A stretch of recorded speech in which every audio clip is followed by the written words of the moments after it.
आज आपने human rights organisation के संदर्भ में ये प्रोग्राम ऑर्गेनाइज किया है, तो क्या कुछ मुद्दा है मैम? नमस्कार, मैं डॉक्टर निवेदिता कर, मैं आस्पायर मदर्स ग्रुप की तरफ से इस प्रोग्राम में आई हूँ। तो हमारी जो काम है वो बौद्धिक दिव्यांग बच्चों के ऊपर है। हम बौद्धिक दिव्यांग बच्चों के जो माताएं हैं, हम सब ने मिलकर हमारे बच्चों के लिए समाज में स्वीकृति और जागरण देने के लिए, जागरूकता फैलाने के लिए काम करना शुरू किए। फिर हमारे बच्चे में जो क्षमता है उसको कैसे हम दुनिया के सामने ले आ पाएँ, उनको कैसे अवसर मिले, है ना, इस क्षेत्र में हम लोग काम करते हैं। और इस संस्था के थ्रू हम यही बोलना चाहेंगे, हम उनके लिए एक प्लेस चाह रहे हैं। सरकार से भी हमने कहा, ये इसके लिए बहुत बार अनुरोध किए हैं, टाटा से भी किए हैं, और समाज में जो प्रतिष्ठावान लोग हैं या संस्था है उनके पास भी हमारे ये अनुरोध है कि हमें एक प्लेस मिले जिस जगह पे हमारे बच्चे आके सवेरे से शाम तक काम करके अपने माँ के साथ जा सकते हैं। क्योंकि सहानुभूति के बेस पे पूरी ज़िंदगी जिया नहीं जा सकता, तो हम चाहते हैं कि वो भी एक सम्मानजनक ज़िंदगी जिए। इसी पर्पज़ से हम आज इस मीटिंग में आए हैं, जुड़े हुए हैं। मैम, आप जैसा कि बताया कि एक मदर भी है, एक महिला होने के नाते भी तत्कालीन समय में अभी क्या कुछ समस्याएं थी दिव्यांग बच्चों के साथ, जिसे लेकर आपने सोचा कि नहीं, मुझे इस तरह का प्रोग्राम बच्चों के लिए करना चाहिए ताकि उनका भी जीवन जो है बेहतर हो सके? तो ये सोच कैसे आई मैम? मैं इसलिए बोलूँगी कि मैं खुद ही एक बच्चे का माँ हूँ जो कि ऑटिज्म स्पेक्ट्रम डिसऑर्डर में है,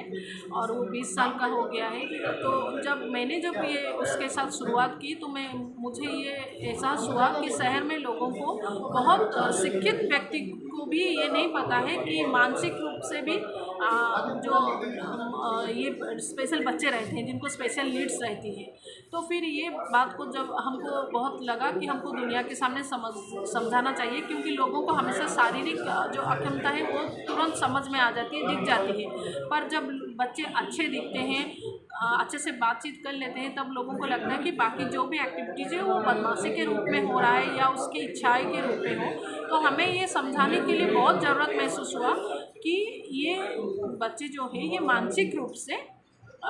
उनकी कुछ ये न्यूरो डेवलपमेंटल डिसऑर्डर है, उनमें अगर वो कुछ कर नहीं पा रहे, हम उनकी नेगेटिव जो ये को ढूंढते रह जाते हैं, इसी के लिए जो कंप्लेन करते हैं उसको नहीं करके उनके अंदर क्या छुपी हुई है, वो क्या कर सकते हैं, उसी के बेस पे हमको आगे बढ़ना है। तो इन लक्षणों को शुरुआती में पहचानने का क्या है मैम? क्या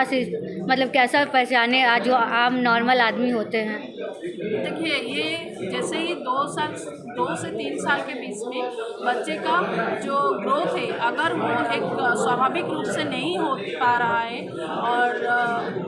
ये आजकल तो बहुत सुविधा हो गई, आप किसी भी सदर हॉस्पिटल में जाइए, डॉक्टर, आपको जब भी लगता है कि आपका बच्चे का जो ग्रोथ है अगर स्वाभाविक रूप से नहीं हो पा रहे, हम सिर्फ शारीरिक ग्रोथ पे चले जाते हैं, हमको मानसिक रूप से भी वो देखना पड़ेगा, उसको बुला रहे हैं नाम से, वो सुन रहा है कि नहीं, और कुछ काम जैसे हैंड फ्लैपिंग ये से कर रहा है, या उसका फेशियल, जैसे डाउन सिंड्रोम है तो वो तो चेहरे से ही पता चल जाता है। तो बहुत सारी चीज़ें हैं वो उससे पता चल जाता है। और आजकल जो ऑनलाइन का ज़माना आ गया है कोविड के पीरियड के बाद से, तो इसके बारे में बहुत से जागरूकता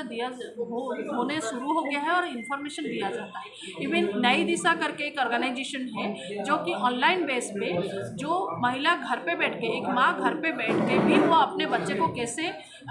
बड़ा कर सकती है, इस सिचुएशन से कैसे उभर के आगे बढ़ सकती है, उसके लिए भी संपूर्ण ज्ञान दिया जाता है। और उस नई दिशा जो ऐसी संस्था है, मैं उसकी फेलोशिप मुझे मिला है, मैं उसके तौर से भी जमशेदपुर में काम कर रही हूँ। तो